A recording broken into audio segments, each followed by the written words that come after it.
Welcome to Secrets of a Seven-Figure Coach, the podcast for coaches, consultants, and creative entrepreneurs who want to hit between $100K and $1 million in annual revenue. I'm Beck Keane, your host and business mentor. On this podcast, I'm sharing the mindset, strategy, and energetics required to create a multi-six-figure business and beyond. Before becoming a coach, I grew 3 successful businesses. I'm an award-winning business owner who built and exited $1 million consulting firm and an industry-leading app that won awards back in 2016. And that all happened before I started my own coaching business, which has since generated over $2 million in lifetime revenue in part-time hours. I'm taking you behind the scenes from my very first 10K month to my very first 100K month. I'll also bring in coaches and consultants who have scaled their own coaching businesses so you can learn real-world tools and strategies from others who have walked the path. If you are a coach, consultant, or creative entrepreneur looking to 2 to 4x your revenue while also having an incredibly rich personal life, this podcast is for you. Hi, everyone, and welcome to today's podcast, which is not the norm. If you came here to get business advice or high ticket sales advice, you are not getting that today. We are diving into the archives. I am feeling so called to share more of my personal stories, and I've been experimenting a lot over on Instagram. If you follow me over there, you'll have seen me share more personal stories about parenting and how we have raised our children, how we've navigated some extremely difficult health challenges with my daughter and her mental health, and what we've been through as a family with that regard. I've talked a lot about what we've navigated, and that then led to me starting to share a bit more personal stories as well from my childhood and from how I was raised, the loss of my father. And it's so interesting to me, and this is a separate conversation, but from an Instagram perspective, so many of us have been taught to share value and authority and education content and really give people something to chew on, the problem that we solve, all of that strategy. And I have just found so much joy in not doing that, in sharing my stories, in sharing about my life and my perspective. And essentially, stories are what connect us with each other. We remember people's stories. We don't always remember people's teachings. And so I wanted to bring something to you today that feels really close to my heart. And this is a story that goes back to the very unconventional way, or one of the very unconventional ways, because there was more than one, the unconventional way that my mother raised us, specifically parented me. And after my father died, so I was 12 when he passed away from a heart attack. I've talked about that publicly before, and I'm working on a book about that journey. But after he died, I kind of went off the rails, and I went down this path where I started doing drugs. I started drinking. I started hanging out with not great people. And I went from the good girl to the very naughty girl almost overnight. I actually went to my mother one day before the beginning of grade 9, and I said to her, I'm tired of always being good. And it was like a snap of a finger. I went and bought cigarettes. I don't remember how I got booze or weed, but that's how it all started. And over the next year, 2 years, things started going sideways for me. My grades started slipping. I pulled away from family. I was rude and angry. I skipped family dinners. I didn't come home when I was supposed to come home. I hung out in drug dealers' houses. Basically, I got up to a lot of trouble. And my mom, who was not only dealing with having just lost her husband, now had to figure out what to do with this daughter of hers, middle child, who had essentially gone off the rails and was headed down a very dark path if something or someone didn't correct her. One of the paths that my mother took was after somewhat of an intervention where she confronted me with everything she had gathered. So over this time period where I was starting drugs and, getting involved with people who weren't in my normal group of friends, and I stopped being friends with my regular friend group, and I made all these friends who hung out downtown, and probably half of them, didn't have homes of their own, and they were older and they were into harder drugs. As I was going through all of this, she was starting to gather information and trying to figure out what was going on with me. I wouldn't tell her anything. I was lying to her face as much as I could, not sharing what I was going through with her. And so she was trying to figure out like what was happening. And after I went away to camp, and then when I came home from camp, she had gathered some information, and that's probably a whole nother separate podcast, what she did there. But when I came home from camp, she kind of confronted me with what she had discovered. And it felt like a little bit like the gig is up, as in I was now found out, and she like blew my cover. She knew what I was up to. She didn't know everything, but she knew 95% of the things that I was up to. Obviously, she was extremely concerned. But instead of sending me away, instead of sending me to boarding school or something like that, which I think would have occurred to me had I been the parent, I would have been like, okay, how do I get this kid out of here? Like get her to some school where they can rehab her and fix her, air quotes. That's not what my mom did. She told us being myself, my brother and my brother and my sister, I mean, they have their own journey, and it's not for me to share their journey, but in my recollection, in my opinion, they were kind of the same, right? Like they didn't go off the rails like I did. So she told us, the three of us, that we were going to Thailand for 6 weeks to hike in the hill tribes of Thailand. Now, keep in mind, I'm 47. This was when I was 14, 15. So, what is that? I can't do math in my head. I'm getting out my calculator. Let's do the math here. Let's say I was 15. Okay, 32 years ago. This is 3 decades ago. I'm sure things have changed in Thailand, especially in the hill tribes, but at this point in time, they were, it was like super rural. There was no roads. And let me back up. I'll get there in a sec. So she said, we're going to Thailand. I said, no way. I'm not going. I don't want to leave my friends. I can't leave my friends. I tried to pretend like I couldn't leave school, but I was already failing school. So that was a bad excuse. She basically packed my bag for me because I wouldn't pack. She dragged me into the taxi. And 20 hours later, we, arrived after a very long plane ride, we arrived in Thailand, and we took this train from Bangkok up to Chiang Mai. And then however, we got to our next destination, I can't remember, but we then spent weeks with some Thai guides. One of the Thai guides was a translator. He could speak fluent English. And I think two others who helped carry gear. And then there was an English, I believe she was English. She was sort of from the tour company.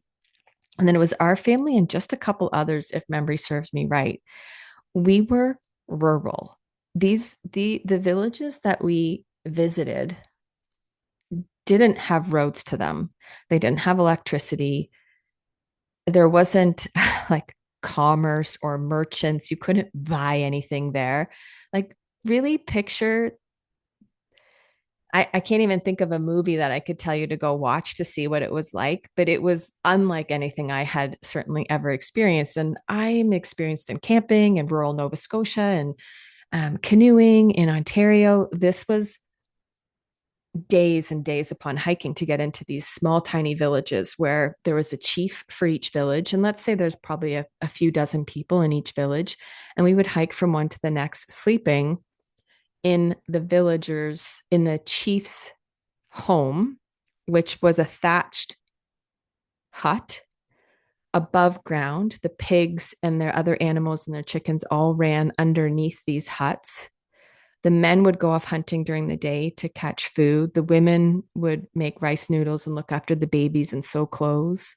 So imagine this 15-year-old girl, me, being plucked against her will, dragged on a plane, arriving into rural hill tribes of Thailand.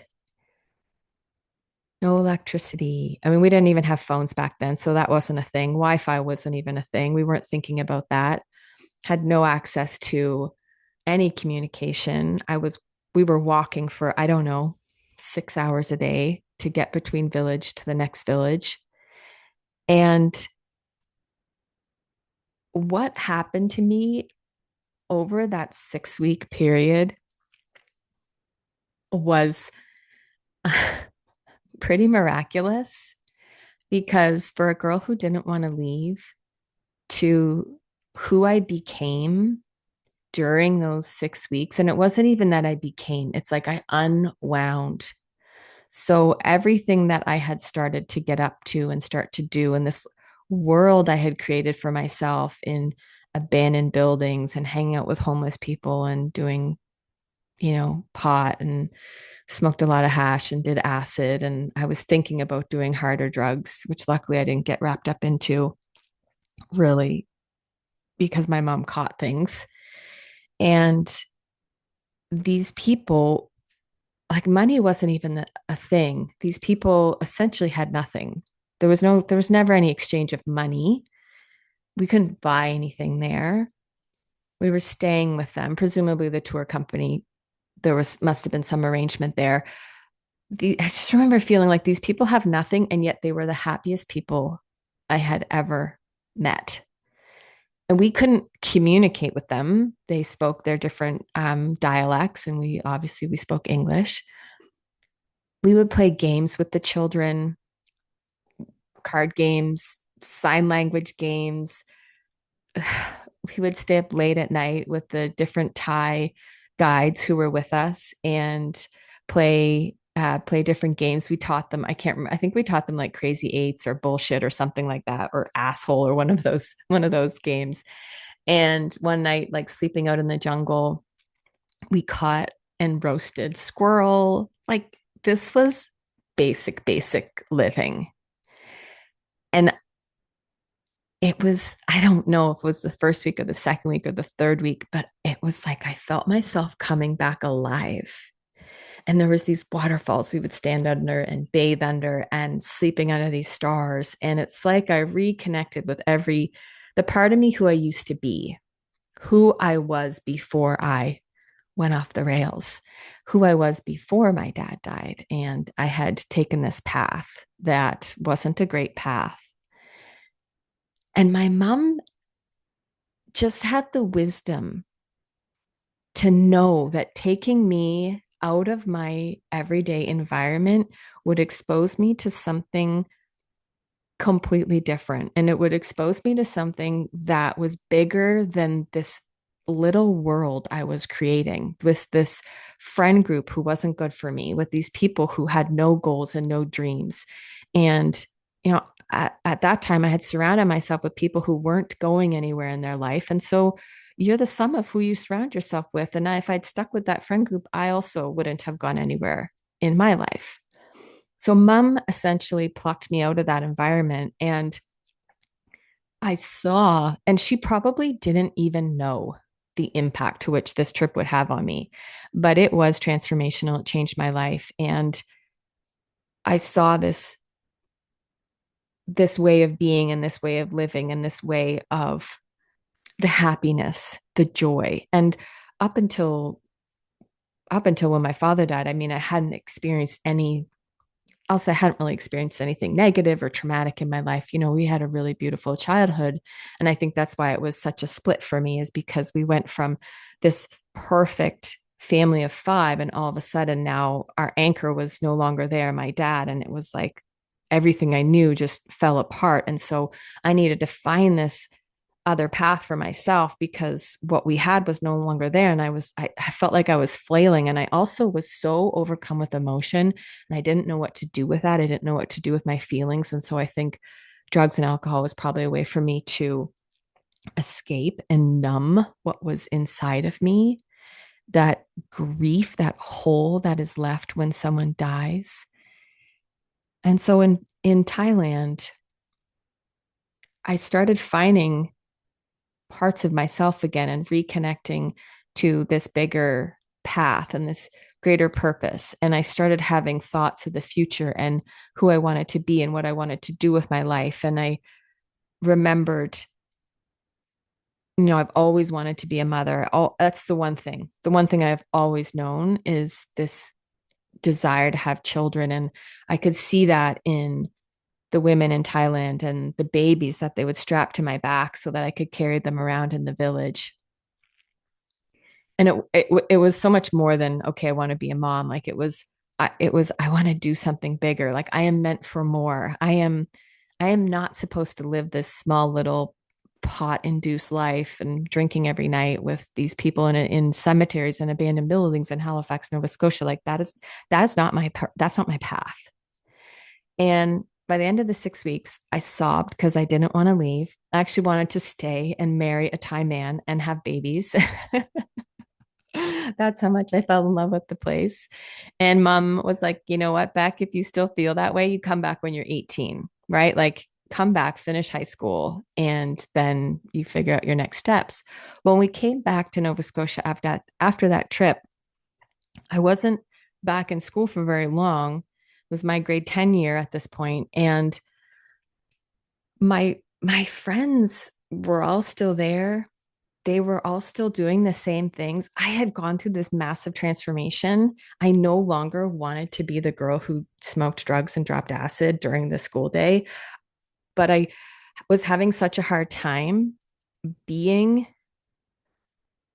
who I wanted to be in a place that now knew me as this other girl. So I said to my mom, I can't stay here. We came back to Nova Scotia and I said, I cannot stay here. If I stay here, I, will start doing drugs again. And that's not what I want. Like I didn't know. It was like I wasn't yet strong enough to be who I wanted to be in an environment where the people around me didn't have the same values. It's like I didn't feel strong enough yet to be myself. And so mom said, well, you can do one of two things. You can go live with your uncle on the west coast of Canada, her brother, my uncle Brad, who was a fisherman and worked on fishing boats. He had his own boat. Or you can go live with your uncle Ian in Australia, my dad's brother. Well, I'm 16 years old. I wasn't going to get on a fishing boat. So I said, I'll go to Australia. She bought me a plane ticket to Australia. I moved in with my uncle and his family. And in Australia, I experienced something that I had never experienced before, which was extreme homesickness. I sobbed being so far away from home. And I'm an adventurer. I'm such an adventurer, but this was my first time really being so far away from home and so far away from my roots and so far away from my mom. And, I'd gone to camp, like I'd been away from home before, but this was different. And there was this like guttural feeling that, in a way, showed me what I had and what through disconnecting from them, what I had almost ruined and what that other lifestyle threatened. And so there was this experience of homesickness. But then what I also did was I got to do these incredible adventures and I discovered scuba diving, which was one of the first things that helped me find peace in my body. For someone who is always running away and always trying to numb something inside of her, that grief, that hole that exists after loss, being under the surface of the water helped me. It was almost meditative. It helped me drop in with my breath, my breathing, and being with the regulator and only hearing the sound of my bubbles, the only hearing the sound of my breath. When you drop underneath the ocean, it is silence. And it was a place where I reconnected with my being and with this whole other world, which existed only under the water and sharks and fish and Oh, it's just anyway, I went down this whole path of scuba diving. I became a master scuba diver at the age of 16. I think I was the youngest or one of the youngest in Australia at the time, and made new friends there who were also into scuba diving. I did some studying at one of the local universities or high schools, and refound my love of learning. So being away from home, getting me out of my this place where I had, taken some wrong turns, getting me out of that and plunking me into a place where I could see the world and see something bigger. And it was like I could see how small I had made myself back at home, and not even small. Small as in small in perspective and small in goals and small in dreams. And being outside of that, I found this bigger vision, and I could see the world and how many other layers and facets of the world existed. That trip to Australia led to me then getting on a ship and sailing halfway around the world, which then led to me getting on another ship and sailing all the way around the world, which led to me becoming a sailor as a career, and then a marine regulatory expert, and all the things. Like it was such a catalyst. And what I see, and what my mom did for me, yes, seeing the bigger context, but she never identified me as that there was something wrong, or I needed to be fixed, or I needed to be punished, or I needed to be like put away. All she could see was who I was. She knew who Becky was at her core. She knew my heart. And she took the idea of, how can I get Becky to rediscover her heart again, her own soul? How can I get Becky to find herself again? Not, I need to fix Becky. There's something wrong with Becky. Becky's a bad girl, as that would have sent me down a whole nother path. And this is me, having had conversations with her, but also making some assumptions, or my own interpretations of what she did. And it would be really awesome to have her on the podcast at some point, don't you think? She gave me the conditions in which I could re-find myself, in which I could come back home to myself, in which I could reconnect to the parts of myself that I had started to lose or that I'd pushed away for whatever reason. What a gift. Like, what a gift that woman is in my life. And fast forward to me being a mother and me parenting our daughter, or us parenting our daughter, who has gone through significant mental health challenges, eating disorder, age 7 and 12, 2 outpatient treatments for anorexia, followed by anxiety, depression, self harm, OCPD, which is kind of a line of OCD. Although I did not I didn't give my daughter an option to go live with somebody else because, well, for a few reasons, and it just, like, that wasn't the path for her. I think with mental health, for us, this, I'm not a therapist, I'm not a doctor. Please get your own advice and support from a qualified professional who can advise you on these things. But for us, I felt like she really needed the family stability, and I didn't want to send her out into the world. So this is not a conversation about send your child out into the world and they shall heal. That's not the story I'm here to tell.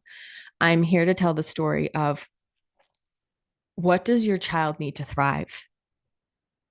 As parents, it is our responsibility to advocate for our children, to do research.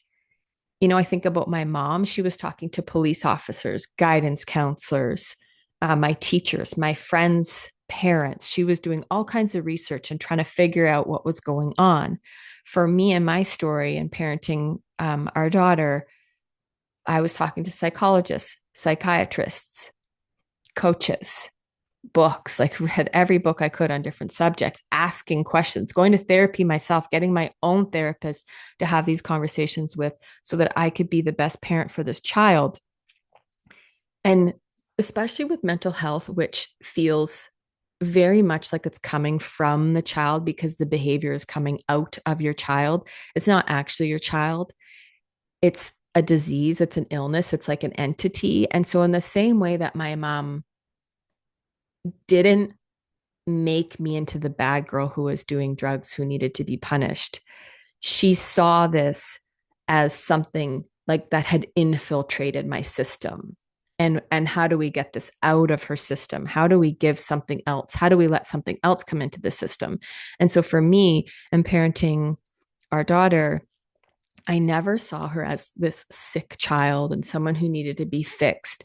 It was knowing who my child was, seeing these illnesses as separate from her, as I can't remember the term that they used in therapy, but basically separating your child from the illness that they are struggling with, seeing them as two separate things.